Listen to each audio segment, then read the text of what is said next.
কলকাতা শহরে চালু হয়েছে নতুন ওয়াটার মেট্রো, যার নাম ঢেউ। এতে বসে আপনারা হাওড়া ব্রিজ, বেলুর মঠ এবং দক্ষিণেশ্বর মন্দির সহ কলকাতার যে প্রসিদ্ধ জায়গাগুলো সেগুলো গঙ্গাবক্ষে ভ্রমণ করতে করতে এনজয় করতে পারবেন। তো এই জার্নি আমি শুরু করেছিলাম বালি হল স্টেশন থেকে। এখান থেকে ডানকুনি লোকাল ধরে চলে যাব দমদম জংশন, এখান থেকে চক্র রেল ধরে যাব বিবাদীবাগে, অর্থাৎ মিলেনিয়াম জেটি যাওয়ার জন্য। বিবাদীবাগ হচ্ছে নিয়ারেস্ট স্টেশন। এছাড়া আপনারা মিলেনিয়াম পার্ক হাওড়া থেকে বাসে করেও যেতে পারেন। মিলেনিয়াম পার্কের কোন গেট থেকে টিকিট পাওয়া যায় সেটি আমি ভিডিও পরবর্তী অংশে তুলে ধরছি। তবে এই অংশে থাকছে কিভাবে বালি হল থেকে দমদম হয়ে মাঝেরহাট লোকাল ধরে বিবাদীবাগ স্টেশনে যাওয়া যায়। যেহেতু হাওড়া ডিভিশনের বালি লাইনটি কানেক্টিং শিয়ালদার সঙ্গে, তো আপনারা বালি স্টেশন এসে বালি হল থেকে দমদম গিয়ে ট্রেন ধরে বিবাদীবাগ পৌঁছাতে পারেন। তো এই দুটি ট্রেনের টাইম আমি ডেসক্রিপশন বক্সে দিয়ে দিচ্ছি, এই বর্ণনা এই অংশে রয়েছে।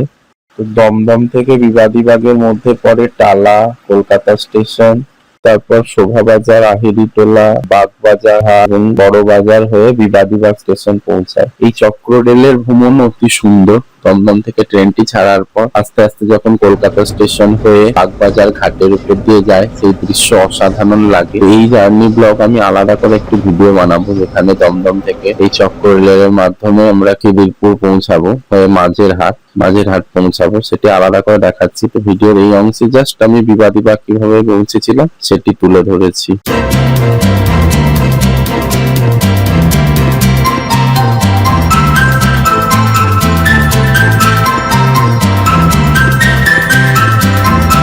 তো আমাদের ট্রেন বিবাদীবাগ স্টেশনে পৌঁছে দিল। বিবাদীবাগ স্টেশনে ট্রেনটি বেরিয়ে যাওয়ার পর আপনারা যে 2 নম্বর প্ল্যাটফর্ম থেকে ডান দিকে একদম সামনের দিকে গিয়ে ডান দিকে বেরোতে হবে। একটি রেল গেট আছে, রেল গেট থেকে বেরোলে একটু গেলেই মিলেনিয়াম পার্কের একটি গেট আছে। মিলেনিয়াম পার্কের এই গেটটি হচ্ছে পিছনের দিকের গেট। মিলেনিয়াম পার্কে কোনো এন্ট্রি ফি নেই। এই গেট বরাবর আপনারা চলে যাবেন মিলেনিয়াম পার্কের এন্ট্রি গেটের কাছে। এখানেই এই ইলেকট্রিক ভেসেল ঢেউয়ের টিকিট কাউন্টার রয়েছে।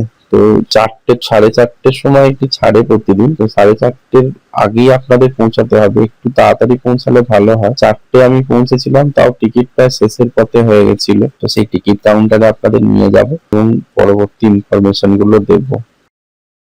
তো এই টিকিট কাউন্টার থেকে অফলাইন মোডেই এখন টিকিট অ্যাভেলেবেল। প্রতিদিন 4:30 সময় ছাড়ে, আর এখানে বুধবার বন্ধ থাকে।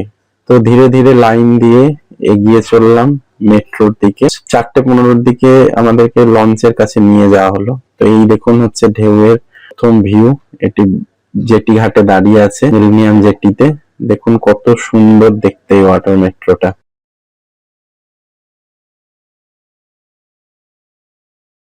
তো এর ভিতরে এই বসার অ্যারেঞ্জমেন্ট, এই হচ্ছে সিট। প্রত্যেকটি সিটের নিচে সেফটি জ্যাকেট দেওয়া রয়েছে, যাতে কোনো দুর্ঘটনা ঘটলে আপনারা এই লাইফ জ্যাকেট গুলো ইউজ করতে পারেন। তো 4:30তেই একদম 4:30 ঘড়িতে বাজে, তখনই ছেড়ে দিল জেটি ঘাট থেকে।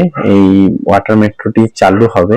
এইবারে এই বসে বসে আপনারা দেখতে পারেন জানলা দিয়ে, অথবা ব্যালকনিতে দাঁড়িয়ে যে ব্যালকনি গুলো আছে সেগুলো থেকেও দেখতে পারেন। তো এইখান থেকে আমি ডিপার্চারটা দেখাচ্ছি। জেটি ঘাট থেকে ছেড়ে গেল, পিছনে দেখা যাচ্ছে দ্বিতীয় হুগলি সেতু, এবং এই হচ্ছে মিলেনিয়াম জেটি থেকে আমাদের ঢেউ ইলেকট্রিক মেট্রোটা চলতে শুরু করলো।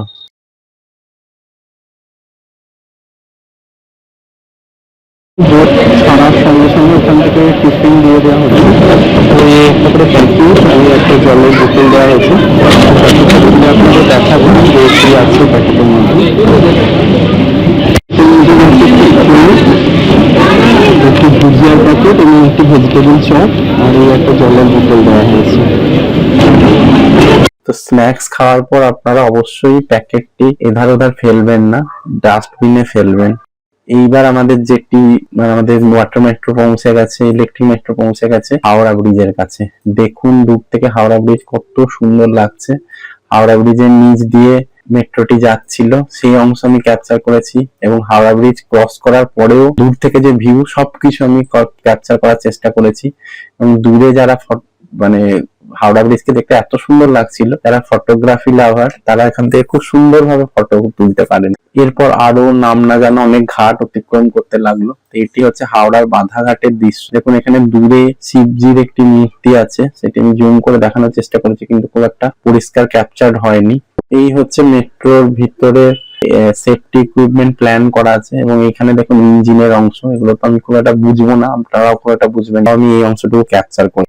এভাবে গঙ্গার পাড়ে মেঘ রৌদ্রের খেলা চলতে চলতে মেট্রো আমাদের এগিয়ে যেতে লাগলো। ওয়াটার মেট্রো, কলকাতা শহরের প্রথম ওয়াটার মেট্রো। এবার বলে রাখি দর্শক বন্ধুদের, কোচি শহরে এই মেট্রো প্রথম চালু হয়েছিল, তারপর কলকাতাতে এই মেট্রো চালু হলো। তো দারুণ এই ক্রুজ রাইড।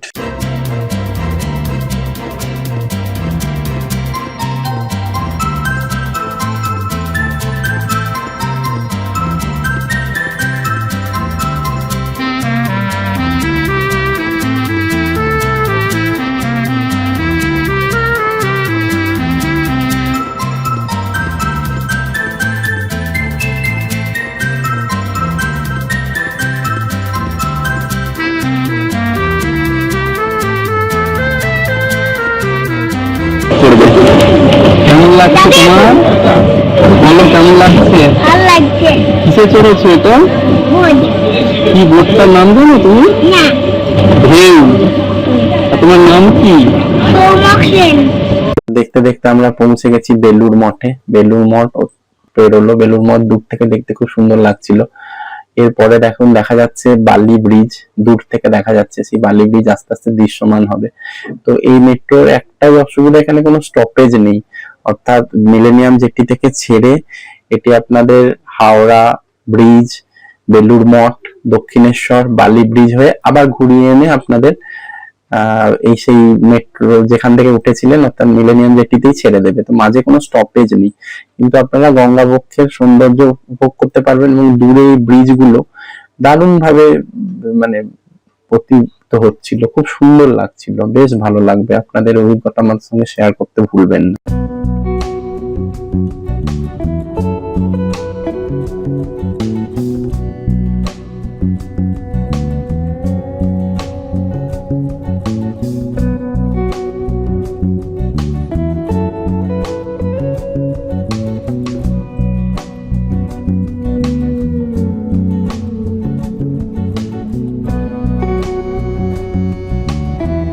তো এখন চলে এসেছি দক্ষিণেশ্বর মন্দিরের কাছে। দেখুন মা ভবতারিণীর মন্দির আমি জুম করে দেখাচ্ছি, গঙ্গার বক্ষ থেকে কত সুন্দর দেখাচ্ছিল।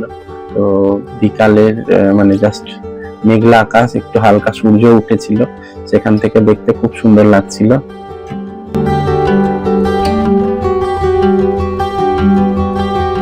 এবার আবার ফিরে যাওয়ার পালা।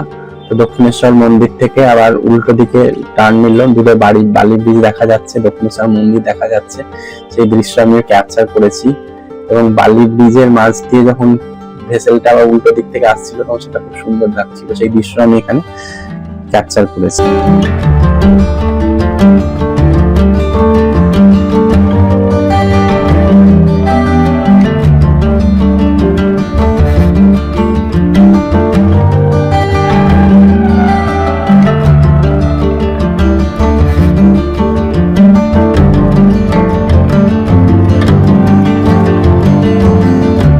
ভাবে এই জার্নিতে আবার রিটার্ন জার্নিতেও যা যা আবার দেখেছিলাম আগে সেগুলি সবই দেখেছি। মানে বালি ব্রিজ থেকে পেরিয়ে আবার বেলুড় মঠ হয়ে হাওড়া ব্রিজ হয়ে বাধাঘাট হয়ে আবার মিলেনিয়াম জেটিতে ফিরে আসবে। তো পথে ফেরার পথে হাওড়া ব্রিজকে দেখলাম, পাশ দিয়ে একটি বোট চলে যাচ্ছিল, তো খুব সুন্দর লাগছিল। তো দুই পথেরই জার্নি খুব সুন্দর, তবে এখন একটু সন্ধে হয়ে আসছিল, চারিদিকে আবার লাইট জ্বলছিল, তার এক পরিবেশ, আর তখন যাচ্ছিলাম যখন তখন বিকাল ছিল, তার এক পরিবেশ। তো এই দুই পরিবেশই আপনাদের কেমন লাগলো আমাকে কমেন্ট করে জানাতে ভুলবেন না।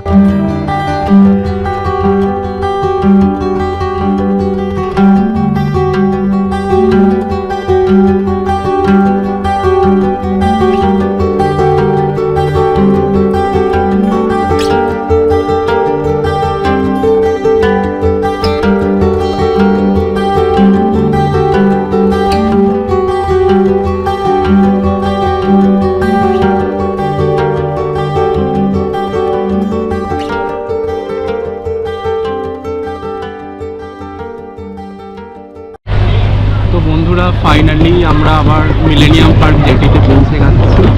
তো এই দেখুন সামনে দেখা যাচ্ছে দ্বিতীয় হুগলি সেতু, এবং এই দিকে দেখুন দেখা যাচ্ছে মিলেনিয়াম জেটি। এটা গার্ড হয়ে গেছে, এখানে দেখা যাচ্ছে না। প্রায় সন্ধ্যের সময় হয়ে গেছে, 2 ঘন্টা জার্নির পরে।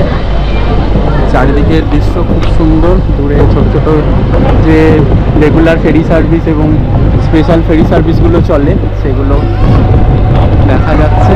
এবং এই অলরেডি আমরা পৌঁছে যাচ্ছি মিলেনিয়াম জেটিতে।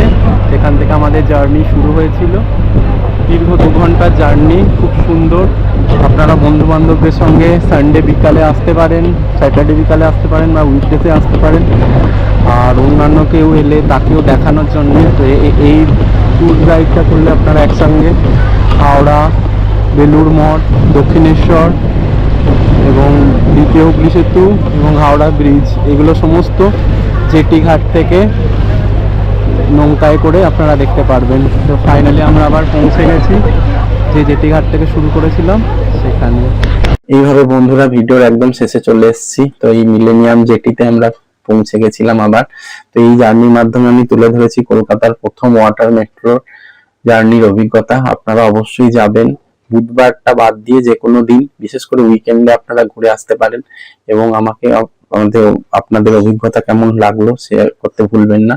আর ভিডিওটি যদি ভালো লাগে তাহলে একটি লাইক দেবেন, সাবস্ক্রাইব করবেন এবং ভিডিওটিকে শেয়ার করবেন বন্ধু বান্ধবদের সাথে, যাতে তারাও এই কলকাতার প্রথম গর্ব যে কলকাতার এই ওয়াটার মেট্রো রাইড সেটি করতে পারে। পরবর্তী ভিডিওতে আবার দেখা হবে। সকলকে অসংখ্য ধন্যবাদ ভিডিওটি দেখার জন্য।